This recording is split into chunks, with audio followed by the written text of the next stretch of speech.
जो व्यक्ति अपने मन को काबू में कर सकता है वो जिंदगी में कुछ भी कर सकता है। इंसान की अच्छाई पर सब खामोश रहते हैं, लेकिन चर्चा अगर उसकी बुराई पर हो तो गूंगे भी बोल पड़ते हैं।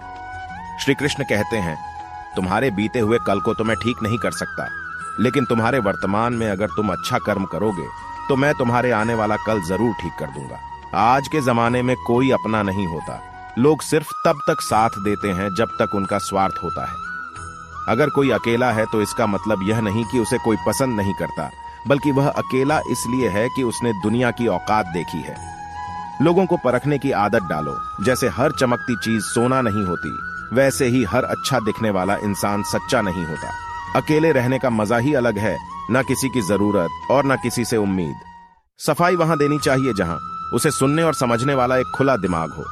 मेहनत एक ऐसी चाबी है जो बंद भाग्य के दरवाजे को भी खोल देती है। पेड़ की डाली से गिरते हुए पत्तों ने क्या खूब कहा है कि अगर बोझ बन जाओगे तो अपने ही तुम्हें गिरा देंगे।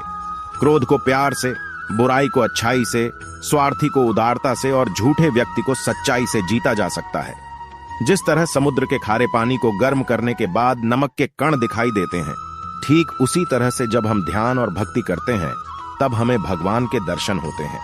पर इसके लिए हमें हमारी बुराइयों को छोड़ना पड़ता है और केवल तभी हम ईश्वर को प्राप्त कर सकते हैं। अगर आपको बहुत सारी परेशानियों से गुजरना पड़ रहा है तो आप खुश हो जाएं, क्योंकि भगवान की नजर आप पर है। देर से ही सही, लेकिन वो आपकी जरूर सुनेंगे। इंसान का भाग्य उन्हीं कर्मों का फल होता है जो उसने अतीत में किए हैं। इसी तरह वो लोग जो आज कर्म कर रहे हैं वह उनके आने वाले कल का निर्धारण करते हैं। श्री कृष्ण कहते हैं, तू करता वही है जो तू चाहता है, पर होता वही है जो मैं चाहता हूँ। तो तू कर वही जो मैं चाहता हूँ, फिर होगा वही जो तू चाहता है। अतीत को बदला नहीं जा सकता, वर्तमान से बचा नहीं जा सकता, लेकिन भविष्य को संवारने का कार्य वर्तमान में जरूर किया जा सकता है। क्या फर्क पड़ता है कि हमारे पास कितने लाख, कितने करोड़ रुपए हैं, कितनी गाड़ियां और कितने घर हैं। हमें खानी तो बस 2 वक्त की रोटी ही है।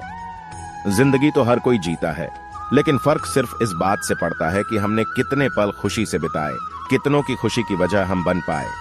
सुख दुख एक सिक्के के 2 पहलू हैं। जहां सुख होगा वहां दुख भी होगा, और जहां दुख होगा वहां सुख भी होगा। इसलिए सुख दुख के बारे में बिना सोचे निरंतर अपने लक्ष्य को प्राप्त करने के लिए प्रयास करते रहना चाहिए। एक बात हमेशा याद रखना, किसी के सामने गिड़गिड़ाने से ना मोहब्बत मिलती है ना इज्जत। इसलिए अपने स्वाभिमान को जिंदा रखो। कोई अगर आपकी किस्मत में होगा तो वो आपके पास खुद चलकर आएगा। दूसरों को हराने का मौका मत दो, बस खुद के जीतने का हौसला बुलंद रखो, क्योंकि कभी हार ना मानने की आदत ही एक दिन जीतने की आदत बन जाती है। सिर्फ 2 ही चीज मनुष्य के भाग्य का निर्माण करती है। पहला, स्वभाव। अगर आपके स्वभाव में अच्छाई, विनम्रता और गुण है तो आपका भाग्य चमकेगा। अगर आपका स्वभाव क्रोधी है, आलसी है, तो आपका भाग्य बिगड़ना अनिवार्य है। इसलिए आपके स्वभाव को मधुर और आकर्षित बनाएं। दूसरा, आपकी वाणी। बोलना तो आदमी 2.5 साल की उम्र में ही सीख जाता है, परंतु कब, कहां, कैसे और क्या बोलना है उसे ये जिंदगी भर भी समझ में नहीं आता। जिसे ये बोलना आ गया कि कब, कहां और कितना बोलना चाहिए, समझ लो उसे सफल होने से कोई नहीं रोक सकता।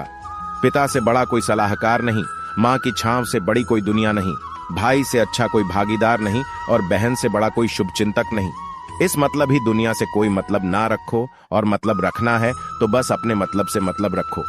तुम नीचे गिर के देखो, कोई भी उठाने नहीं आएगा, लेकिन तुम जरा उठकर तो देखो, सब तुम्हें गिराने आ जाएंगे।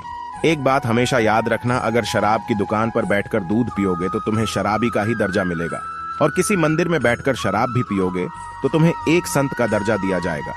इसलिए आप किसके साथ उठते बैठते हो यह बहुत मायने रखता है। जो भीड़ में चलते हैं वह भीड़ में कहीं खो जाते हैं, जो अकेले चलते हैं इतिहास वही बनाते हैं। इतिहास गवाह है, अकेले चलने वाले के पीछे ही भीड़ खड़ी होती है। अपने आप पर विश्वास करो, तुम्हारे अंदर कुछ ऐसा है जो हर बाधा से बड़ा है। बदल जाओ वक्त के साथ, या फिर वक्त को बदलना सीखो। मजबूरियों को मत कोसो, हर हाल में चलना सीखो।